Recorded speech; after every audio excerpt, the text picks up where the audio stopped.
Bangladesh is strategically important to us. বেশ কিছুদিন চুপচাপ থাকার পর ফের বাংলাদেশ নিয়ে মুখ খুললেন ভারতীয় সেনাপ্রধান উপেন্দ্র দ্বিবেদী। কেবল বাংলাদেশ নয়, চীন ও পাকিস্তানের সঙ্গে সম্পর্ক নিয়েও কথা বলেছেন তিনি।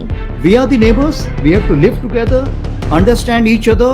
ভারতীয় সংবাদ মাধ্যম এনডিটিভি অনলাইন জানায়, শনিবার নয়াদিল্লিতে ইন্ডিয়া টুডে কনক্লেভের এক অধিবেশনে বাংলাদেশ নিয়ে কথা বলেন উপেন্দ্র, যেখানে তিনি বাংলাদেশের সঙ্গে ভারতের সম্পর্ক নিয়ে স্পষ্ট মন্তব্য করেন।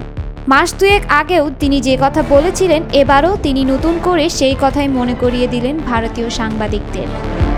Relationship we should talk about when there is an elected government. ভারতীয় সেনাপ্রধান উপেন্দ্র দ্বিবেদী বলেন, সরকার পাল্টালে ভারতের সঙ্গে বাংলাদেশের সম্পর্কে পরিবর্তন আসতে পারে। অর্থাৎ নির্বাচিত সরকার আসলেই দুই দেশের সম্পর্ক বদলে যাবে বলে মনে করেন তিনি। নয়াদিল্লিতে ওই অধিবেশনে চীন ও পাকিস্তানের মধ্যকার সম্পর্কের বিষয়ে কথা বলার সময় বাংলাদেশ প্রসঙ্গে একথা বলেন তিনি। Kind of a terrorist infiltration will continue to be there.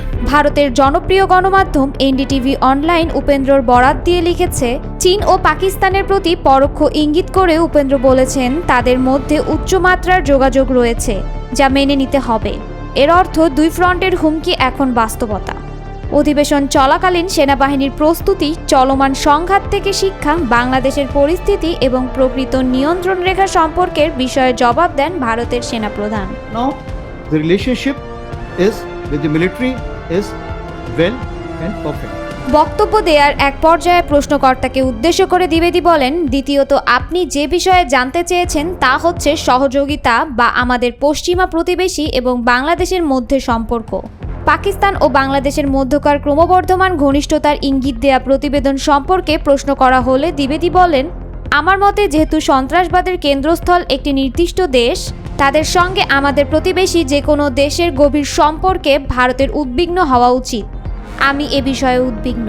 সন্ত্রাসবাদের পথটি সেই দেশ থেকেও ব্যবহার করা হতে পারে, যা আমাদের প্রধান উদ্বেগের বিষয়। I am in touch with the chief of Bangladesh, and even thereafter in November 24 we had a video conference also. Bangladesh ইস্যুতে ভারতের সেনাপ্রধান বলেন, বাংলাদেশের ভূমিকা নিয়ে এখন সিদ্ধান্ত নিলে তা অনেক তড়িৎ সিদ্ধান্ত হবে। সেখানে সরকারের পরিবর্তন হলে ভারতের সঙ্গে বাংলাদেশের সম্পর্কের পরিবর্তন আসতে পারে। কেননা আমি এ বিষয়ে খুব স্পষ্ট যে বাংলাদেশের বর্তমান সামরিক বাহিনীর সঙ্গে আমাদের সম্পর্ক খুবই শক্তিশালী। আমাদের মধ্যে নিয়মিত নোট বিনিময় হয়, যাতে যে কোনো ধরনের দ্বিধা দ্বন্দ্ব এড়ানো যায়।